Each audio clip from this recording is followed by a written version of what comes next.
네, 현장에 이지은 더불어민주당 서울 마포갑 지역위원장님, 유근윤 뉴스토마토 기자님 자리해주셨네요. 안녕하십니까? 안녕하세요. 네, 유근윤 기자, 먼저 진행 상황 좀 물어봐야 될 것 같은데 통일교의 민주당 지원의 의혹에 대해서 뒤늦게 국수본으로 이첩됐습니다. 왜 이런 걸까요?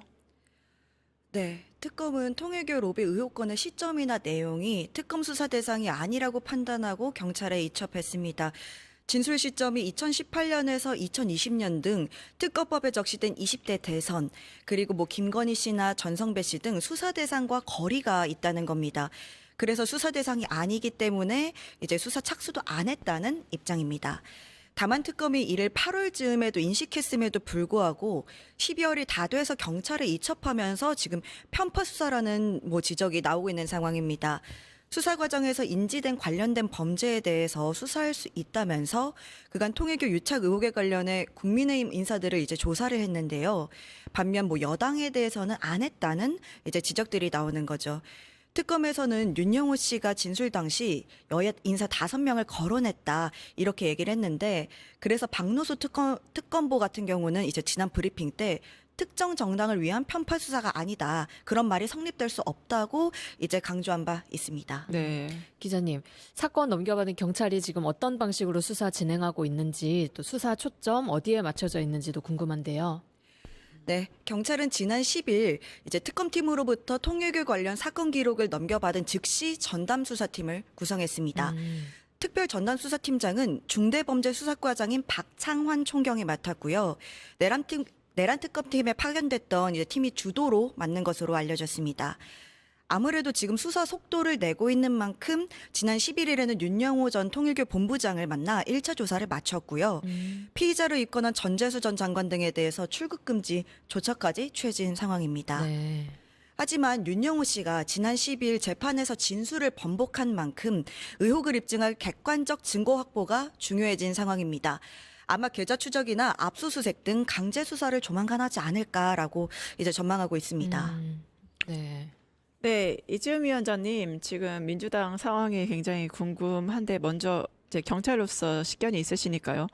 통일교 금품 수수 의혹과 관련해서 국수본 이첩이 됐고 특별 전담 수사팀을 좀 그렸잖아요.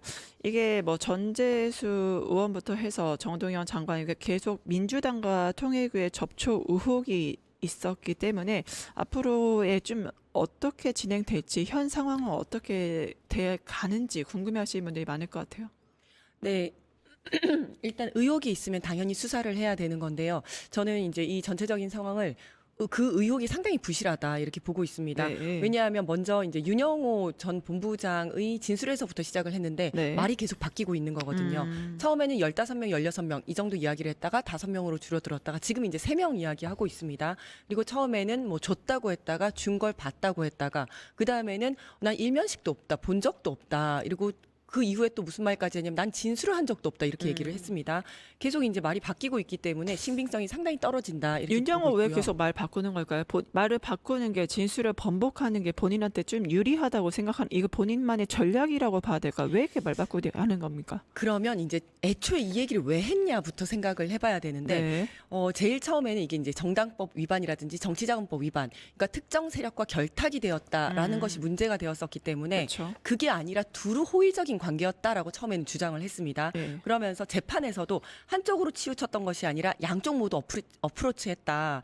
그다음에 한반도 평화 서밋 개최도 양쪽 후보 모두를 추천했다. 양당 후보 모두를 추천했다. 이런 식으로 제일 처음엔 얘기를 했었습니다. 그러니까 관련해서 정치자금법이라든가 청탁금지법 횡령으로서 이제 관련이 있다고 있었잖아요. 특검에서. 그런데 네네.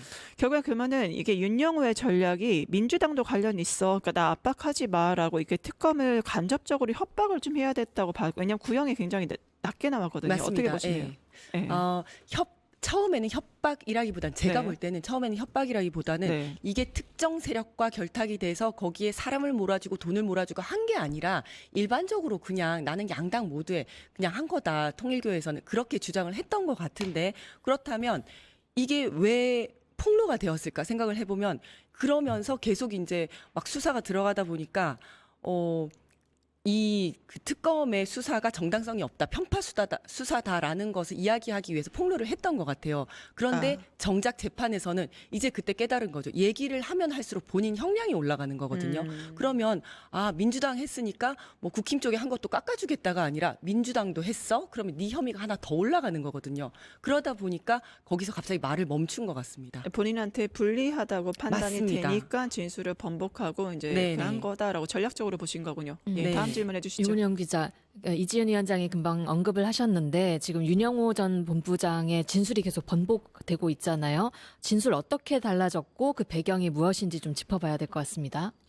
네, 저도 지금 이지은 위원장님께서 얘기하셨던 것처럼 전략적 판단이 들어갔다고 이제 판단을 하고 있습니다. 윤영호 전 통일교 본부장은 지난 10일 권성동 국민의힘 의원 재판에 증인으로 나와서 세간에 회제되는 부분이 제 의도하고는 다르다라는 취지로 그렇게 진술한 적 없다라고 이제 얘기를 했거든요. 그는 만난 적도 없는 분들에게 금품을 제공한다는 게 말이 안 된다라고도 했는데 이는 지난 5일 자신의 재판에서 통일교가 국민의힘뿐만이 아니라 민주당 측도 지원했고 특검에 그렇게 진술을 했다라고 말한 것과는 완전히 달라진 겁니다. 윤 전 본부장이 이렇게 돌연 입장을 바꾼 배경에는 사건이 커질수록 자신의 재판이나 수사에 불리하게 작용될 수 있다는 고려가 반영된 것으로 보입니다. 네. 지금 통일교 로비 의혹이 정치권을 강타하면서 수사가 본격 착수되지 않았습니까? 안 그래도 오는 28일에 이제 선고를 앞둔 윤 전 본부장 1심 사건이 권성동 의원에게 불법 정치자금 1억 원을 건넨 혐의가 적용이 됐거든요. 게다가 이재명 대통령도 통일교 의혹과 관련해서 엄정하게 수사를 하라고 이제 얘기를 하신 만큼 윤 전 본부장이 압박감을 느낀 것으로 풀이됩니다. 네. 네, 윤영호 본부장 그 진술 번복 아까 얘기를 했는데 네. 결국에 만난 적도 없는 사람에게 군품 전달은 말도 안 된다라고 하면서 군품 전달 진술을 한 적이 없다라고 번복했거든요. 기본적으로 어떠한 뇌물이라던가 그거를 법 위반 사안을 얘기할 때 뇌물을 공여자, 돈을 준 사람의 진술, 그다음에 뇌물을 받은 사람, 금품 수수자의 진술이 일치한다거나 아니면은 그 CCTV라든가 구체적인 현금이 오고 갔던 진술 그 증거가 나와야 되는데 그런 게 없으니까 본인이 좀 번복했다고 받을까 이게 뭘까요? 말씀하신 것처럼 일단은 진술밖에 없는 상황입니다. 그런데 진술을 본인이 번복해서 나는 준 적도 없고 본 적도 없고 뭐 그런 진술을 한 적도 없다. 이렇게 빼버린다면 이제 그 다음에는 혐의를 입증할 근거가 없어지는 거지 않습니까? 그렇기 때문에 더더욱 강제 수사라든지 물증에 대한 수사가 훨씬 중요해지는 상황이라고 봐야 될 것 같습니다.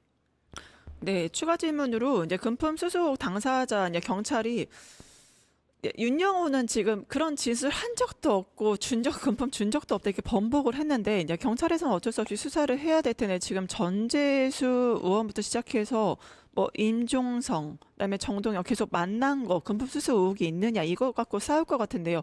정작 이름이 거론된 당사자들 이 의혹을 부인하고 있는 것으로 좀 보입니다. 어떻게 보셨어요? 맞습니다. 그래서 전재수 전 장관 같은 경우에는 크게 세 가지인데요. 네. 돈과 시계를 줬다. 네. 여기에 대해서 굉장히 강하게 반발을 하면서 내가 돌았냐 뭐 이런 얘기까지 했습니다.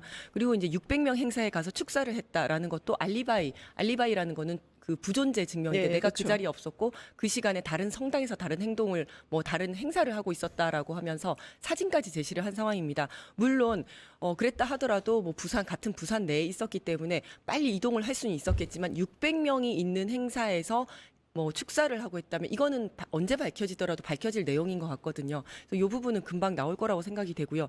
또 하나가 한일 해저 터널을 만드는 것과 관련한 건데 그 목적으로 통일교에서 접근을 했는데 이 전재수 전 장관 같은 경우에는 여기에 대해서 계속 반대를 하고 있었습니다. 물론 반대를 누그러뜨리기 위해서 접근을 해서 청탁을 했을 수도 있지만 그렇다면 그 이후에 이제 반대하는 목소리가 조금 누그러지거나 뭐 이제 그런 얘기가 안 나와야 되는데 오히려 그 이후에 계속해서 SNS라든지 방송에 나와서 계속 반대한다는 이야기를 했었거든요. 그렇다면 일반적인 청탁의 양상과는 조금 다르다고 봐야 합니다. 그래서 좀 이런 상황들을 볼 때 당사자들도 이 의혹을 부인하고 있고 그리고 여기에 대해서 이제 지금 근거는 윤영호 전 본부장의 진술밖에 없는 상황에서 당사자들도 반대하고 있고 진술마저도 지금 흔들리고 있는 상황이어가지고 아까 처음 말씀드린 것처럼 의혹 자체가 상당히 좀 부실하다 저는 이렇게 보고 있습니다. 네. 위원장님, 그러면 진술이 엇갈리는 만큼 물증 확보가 중요한 거잖아요. 네. 압수수색 같이 좀 강제 수사로 전환될 가능성도 있을까요? 강제 수사는 하게 될 겁니다. 기본적으로 휴대폰 통화 내역이라든지 사무실과 집 압수수색은 하게 될 것 같고요. 확보하려는 내용은 그러니까 뇌물을 줬다고 하는 까르띠에나 불가리식의 현금 다발 등 뇌물로 의심되는 현물을 만약에 압수를 한다면 이거는 굉장히 결정적일 텐데 물증이. 사실은 요거는 좀 힘들지 않을까. 2018년도기 때문에 굉장히 시간이 많이 지나지 않았습니까? 그래서 요거 아니더라도 뭐 다이어리라든지 일정표, 휴대전화 내역, 문자 사진을 통해서 윤영호를 만났다든지 뇌물을 받았다고 의심할 수 있는 정황이 나온다면 상당히 이제 큰 그 혐의를 입증할 수 있는 물증이 될 겁니다. 권성동 의원 같은 경우에도 윤영호의 진술 외에도 1억이 든 쇼핑백 사진이라든지 윤영호 다이어리에 권성동을 만난 날 큰 거 한 장 서포트 뭐 이런 표현이 있었고요. 또 뭐 신뢰 수준의 지원을 했다 문자가 나타나고 이렇게 나오고 하지 않았습니까? 그리고 뭐 본인한테도 윤석열 후보를 위해 잘 써달라. 그러니까 이런 것들이 전부 다 그 정황 증거들이 되는 거거든요. 네. 이 정도의 어떤 물증이 나와야지 혐의를 입증할 수 있을 겁니다. 네. 네, 결국에는 위원장님 그 재판에서 윤영호가 결국엔 돌연 말을 바꿨잖아요. 네. 아무래도 경찰 수사에 난항이 있을 것으로 보이는데 그럼 경찰이 지금 특검과 다르게 해야 될 과제는 무엇일까요? 아까 말씀드린 것처럼 이제 진술 이제 주변인과 본인에 대한 진술을 받는 건 기본일 거고요. 네. 그 외 강제 수사를 통해서 이제 물증을 좀 입증을 해야 될 겁니다. 하지만 아까 말씀드린 것처럼 2018년도면 너무 오래돼서 보통 예, 이제 휴대전화를 다 바꾸지 않습니까? 휴대전화는 모두 바뀌었을 것 같고 그럼에도 불구하고 보통 주는 사람 입장에서는 굉장히 세세하게 기록을 해놓고 있습니다. 그리고 통일교 같은 경우에는 뭐 김건희 여사한테 줬던 것도 다 이렇게 써놓고 영수증도 발견되고 했었기 때문에 그 정도 수준의 물증을 발견을 한다면 어느 정도 입증이 될 것 같고요. 한 가지 아쉬운 점은 특검이 민주당 의원들에 대한 의혹을 발견했던 당시에 바로 경찰에 이첩을 했더라면 조금 이런 오해는 안 받지 않았을까라는 좀 아쉬움이 남습니다. 네, 제가 봤을 시점이 좀 때 아쉽군요. 네, 맞습니다. 은폐하려는 의도가 있었던 것 같지는 않습니다. 왜냐하면 네. 은폐하려고 했었으면 기록으로 아예 남기지를 않았을 텐데 일단 기록으로 남겼고 일반적으로 이첩을 할 때 그러니까 보통 수사가 다 끝날 때 기소 여부를 결정할 때 이첩도 다 같이 하게 됩니다. 그래서 일반적인 상황에 비춰본다면 이게 뭐 특별히 은폐하려는 의도가 있었던 건 아닌 것으로 보입니다만은 그럼에도 불구하고 청탁금지법이 적용이 되면 2018년도 사건이기 때문에 올해 말이면 공소시효가 끝나는 거거든요. 그렇죠. 정치자금법 위반 같은 경우는 이제 7년이니까 올해로 맞습니다. 끝나죠. 청탁금지법도 그렇고 그래서 지금 우리가 돌이켜 생각해 보면 9월 달에 특검에서 검찰개혁에 반발하면서 자기들 원대복귀하겠다 이러면서 막 공개 반발을 하고 했었는데 그런 거 할 시간에 열심히 수사를 하고 이첩을 했었으면 이런 의심도 안 받고 얼마나 좋았을까라는 아쉬움이 좀 남습니다. 유근인 기자, 지금 위원장 말에도 나왔는데요. 정치자금법 위반의 경우에 공소시효 만료가 임박한 거 지금 핵심 쟁점으로 좀 보입니다. 현재 피의자로 입건된 인물들이 정치자금법 위반 또 뇌물 혐의 이렇게 받고 있는데요. 두 혐의의 차이가 뭐고 수사에서 어떤 부분이 가장 중요한 쟁점이 될까요? 네, 특검팀이 경찰에 보낸 이첩 서류에는 뇌물죄와 정치자금법 위반 혐의 2개가 적시된 것으로 알려졌습니다. 먼저 정치자금법 위반 혐의는 대가성이 없어도 처벌이 가능합니다. 다만 이제 공소시효가 7년인 건데요. 가령 윤 전 본부장은 특검에 2018년에서 2019년쯤 전 정 장관에게 뭐 금품을 전달했다고 이제 진술을 했는데 이 진술이 사실이라면 공소시효가 좀 임박한 상황입니다. 만약에 직무와 관련해 대가성 입증이 필요한 뇌물죄라면 액수에 따라 공소시효가 달라집니다. 수뢰액별로 3천만 원이 넘으면 10년, 1억 원이 넘으면 최대 15년입니다.